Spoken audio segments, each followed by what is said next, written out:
Well, hey folks, it's your old pal King Waspinator. Can you hear me? Welcome back to Total Party Skills.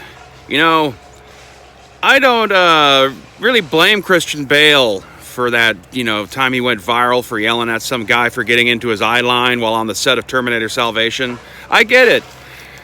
A good chunk of one of the things that stalls me from putting out video content is for whatever reason, like even though I could stage perform, for some reason when video recording, knowing that there might be people within earshot hearing me talk just kind of stymies me a little bit. So I had carved this nice little alcove out here in the woods, so I'd have someplace a bit more private to come back and, be able to speak my mind about whatever subjects I wanted to espouse upon today for a YouTube video in regards to gaming and all that kind of stuff.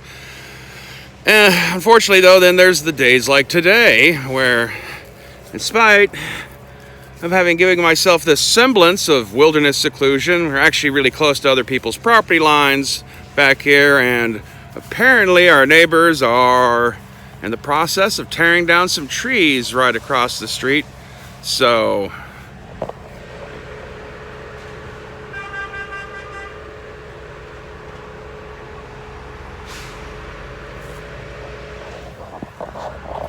there you go. That's the top 5 ways you can role play as dwarves in Dungeons & Dragons 5th edition. Stay waspinated.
First of all, what went through my mind is how stupid am I to actually volunteer for this.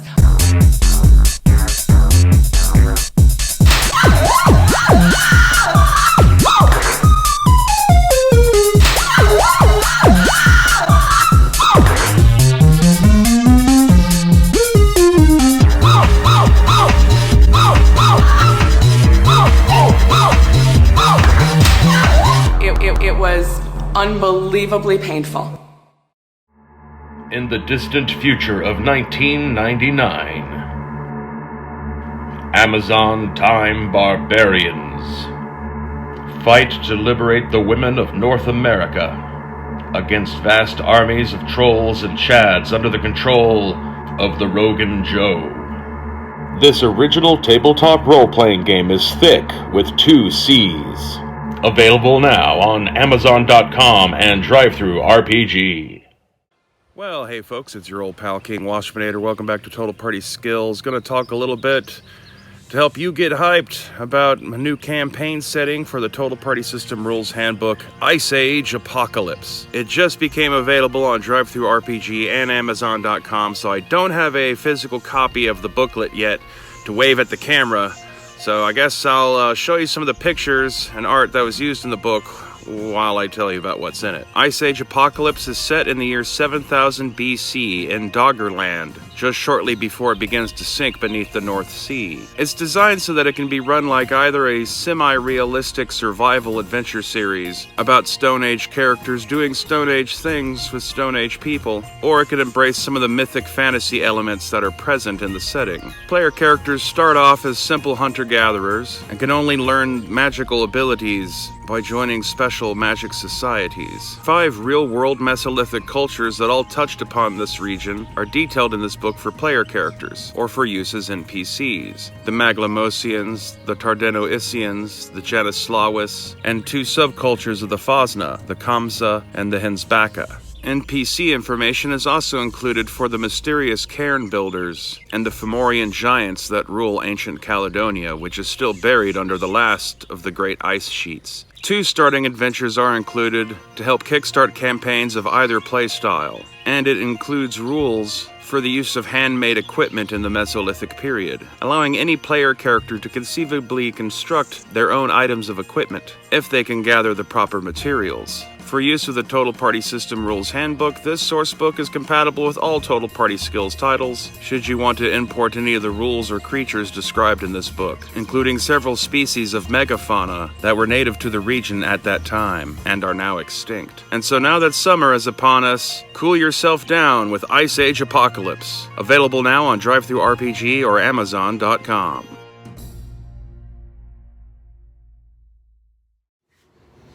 I've secretly replaced my wife's Folgers crystals with Orc and Bone. Let's watch and see what happens.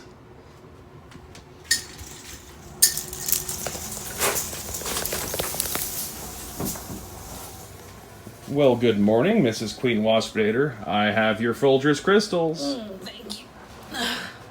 The hell is this? Help your lady friends wake up the right way with Orc and Bone. It's not coffee.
Pax Luporum, Werewolves of the Republic, is a tabletop role-playing game set in the year 250 BCE in the Mediterranean. The basic concept of the setting is taking the conceit that since Romulus and Remus had been raised by a she-wolf, we're going to say that the mysterious origins of the Romans is that Romulus and Remus gathered all the werewolves that lived around the Mediterranean at the time together to form the original Roman tribe, who then waged war against the Sabine and Etruscans and others to found their republic. The major current events at the beginning of the year 250 BC is that a brief lull has begun in the fighting over Sicily in the First Punic War between Rome and Carthage. Players can take on the role of simple humans, ghosts, but the setting is specifically centered around werewolves. However, there are other supernatural creatures that live within human society that are available for players at the Game Master's discretion, such as the Olympians and the merfolk. These are not your ravenous, shape-shift at will kind of werewolves. These werewolves originally began as wolves who were cursed to walk as men long ago before the end of the Ice Age. Since this is not Werewolf the Apocalypse and there are no ancestor spirits to communicate to them their past, the werewolves of this time period are a little up in the air as to what they believe occurred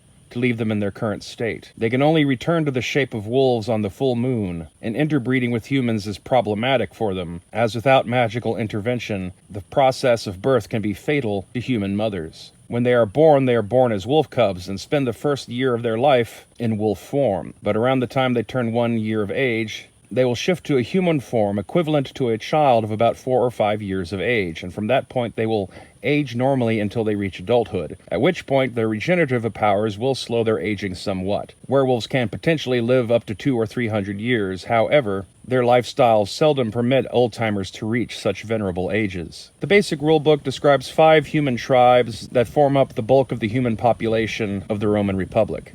The Romans themselves are still 90% werewolf in this time period. Human bloodlines they have successfully intermarried with have been brought into the Roman fold, but at this time the majority are still secretly werewolves. Other tribes include the Sabine, the Etruscans, the Gallic barbarians, and the Oscans. A handful of major Roman cults that are popular during this period amongst werewolves are also described that player characters can choose to be a part of, allowing player characters to gain training in magical skills as they advance in level. These cults include the Triad cult that venerates Jupiter, Juno, and Mars, the Vestal Virgins, the militant cult of Quirinus, the cult of Mithra, and the cult of Diana. Many of Rome's cults are centered around the Olympians. The Olympians are an alien species from Mars, genetically engineered by the original Martians from human genetic material, and they resemble humans on the outside for the most part, but all are gifted with extreme psionic ability. Coupled with advanced technology, they were easily able to sway the primitive inhabitants of the Mediterranean region into thinking they were gods. And after the destruction of Mars, the last of their kind have sought refuge in these old Olympian colonies. Olympians divide themselves into 3 broad categories: the Thaumacians, who come from the Olympian homeland on Mars, the Neo-Olympians, who are born on Earth since Mars's cataclysm, and the demigods, who are Olympians who have half-human parentage.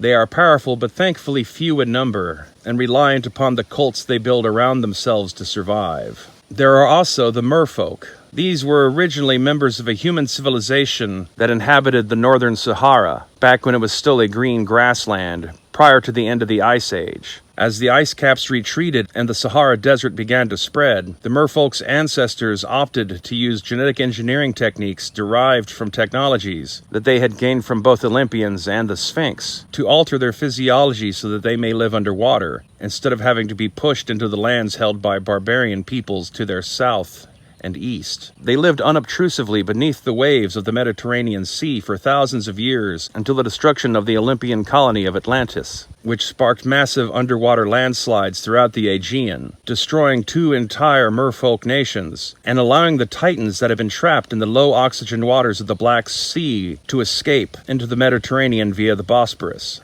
It took centuries for the merfolk to hunt the Titans down and slay them, and it left their civilization battered and starved of resources, sparking the invasion of the Sea Peoples, a brief period where the merfolk came out of the water to wage war on their human cousins, not for conquest, but simply to strip them of all of their valuable materials to then return to their underwater nations, bringing the Bronze Age to a sudden collapse. Since then, the merfolk have taken a greater interest in human affairs above the waters, and are secretly behind the conflict between Rome and Carthage, as some of the merfolk have turned on their ancient Phoenician allies. The surviving merfolk nations are the Adriatic, the Balearic, the Ionian, the Tunisian, and the Tyrrhenic. Merfolk are able to use their biotechnology to convert some of their people back to being able to survive on land for long periods of time. They do not look perfectly human anymore, but this allows them to pass largely unnoticed amongst human society, so that they may spy upon and manipulate the human nations of this century. The war between Rome and Sicily is further described in the sourcebook Expeditio Siciliae, the Sicilian campaign. The sourcebook describes the current state of the war, its major players, as well as the cities, towns, and topography of the island of Sicily. New human tribes are included, such as the Sicilian Greeks, the Mamertines, the Carthaginians, the Berbers, the Numidians, and the Phoenicians. Also included are descriptions of the cults of Neptune, Vulcan, Athens, Mot, Atar, the cult of Dagon and Hadad, and the cult of El Asherah, as well as the Phoenician cults of Yam and Astarte. Expeditio Lesbium, Adventures on Lesvos, is another campaign setting set in the far east of the Mediterranean seas. This setting sourcebook provides a large amount of options for characters that hail from this region. Tribes including the Antigonids, Anatolians, Seleucids, Phoenicians, and the Ptolemaic Egyptians. Cults such as those for Cybele, Alexander, Dionysus, Poseidon, and Yam. A new Olympian origin for the Venetian Olympians. Two species of vampires, the Penanggalans and the Changelings. And descriptions for the current state of the cult of the Amazons, including their goddesses Hippolyte, Orpheus, and Gaia. A secret Olympian starbase hidden beneath Mount Olympos on the Isle of Lesvos also allows characters from various alien species, such as lizardmen, elves, satyrs, centaurs, and cyclops. Details about the island and its history, its inhabitants, and the city of Mytilene, where two rival species of vampires collide in a secret nighttime war that will shape the future of vampire kind. All on an island renowned for its great beauty and scholarly tendencies for those who wish to study poetry and nature. This is the world of Pax Luporum, Werewolves of the Republic, a setting for you and your players to write great epics of your own devising. Available now on DriveThruRPG and Amazon.com. Well, hey folks, it's your old pal King Waspinator. Welcome back to Total Party Skills. And speaking of Total Party Skills, I guess we're going to talk a little bit today about the Total Party system, since people periodically ask if I could make a video on the subject, so here we go.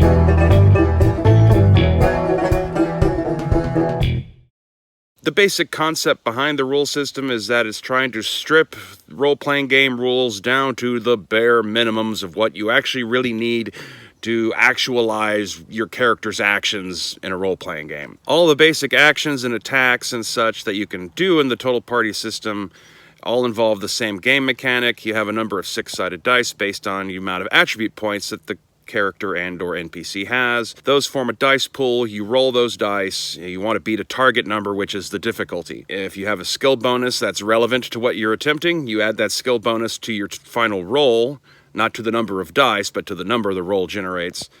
And if that is higher than the difficulty number, success. The idea is that it both gives players a much more unrestrictive way of playing that rewards their creativity for coming up with ways to use their skills and attributes in interesting combinations. And it also hands a lot of power back to game masters, who are the ultimate arbiters of whether or not an action is even possible and what the difficulty is. So instead of having a whole litany of different powers available for someone who has access to psychokinesis, instead they will have a psychokinesis skill, and if they think of something they want to try with it, fine, you get to set the difficulty number, and if they do not have a high enough attribute to back it up and they don't have enough skill points in psychokinesis, they might not be able to generate the effect. So it's kind of in your hands to firewall whether or not players are able to accomplish something that you don't want them to be able to accomplish yet at their level of power at this or at the stage in the adventure that they're on, while at the same time giving them the potential, though, to come up with things that you, me, or anyone else might not have necessarily occurred could be used with clairvoyance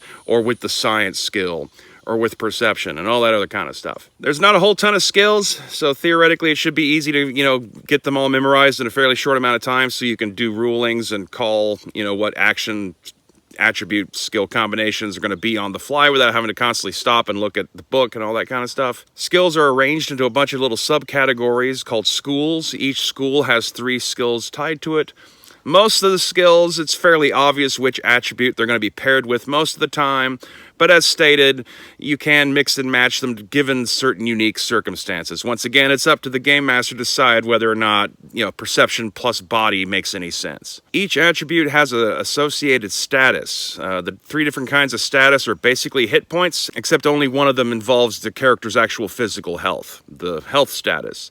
There's also a status for sanity and morale. By having a status for sanity and morale, these rules accomplish something that a lot of games lack, and it's the ability to create tension in non-combat scenes, in dialogue scenes in particular. Because characters and NPCs, if they have high enough attributes and the appropriate skills, can launch a verbal attack. They could potentially whittle down their sanity and morale, which suddenly means that there's an actual stake at hand if characters get themselves involved in a confrontation that doesn't necessarily come to blows, but is still sour, and could potentially be used as a way to curb players to, learn to be a little bit more respectful of the NPCs they encounter, realizing that those NPCs could potentially retaliate and then damage their character. A character that loses their sanity and loses their morale is just as unplayable as a character that loses all their health and dies. Characters also have a few limits, stuff like their encumbrance or their movement rates.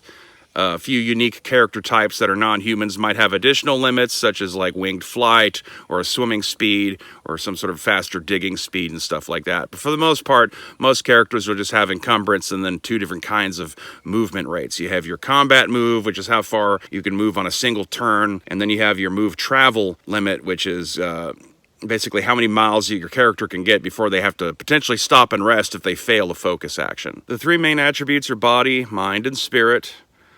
Each of these has a skill category that's devoted specifically to those attributes so that you can, more personalize exactly how you want your mind, spirit, body to have manifested. You can put points in strength or agility or beauty for body. You can lean on knowledge or the ability to use technology or perception for mind. And with spirit, you get charisma, empathy, and focus.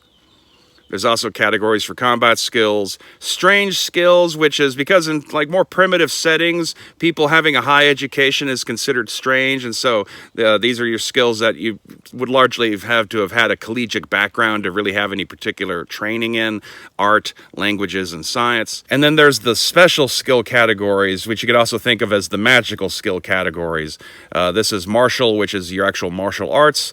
Instead of actual skills, martial art bonuses are instead applied to your combat abilities, so that they kind of present a natural ongoing buff to either your ability to hit something or to your defense abilities. And then there are psionics, divine, and occult skills, your more traditional types of magic. Psionics has clairvoyance, telepathy, and psychokinesis. Divine is blessing, healing, and exorcism. And occult is demonology, metamorphosis, and necromancy. Blessings have some limits on how often you can use them. Psionics are actually pretty freewheeling and they're reliable, but they have fairly limited applications. And occult skills is where you actually can have much more creativity, but they're kind of designed specifically to be a bit of a pain in the ass to attain.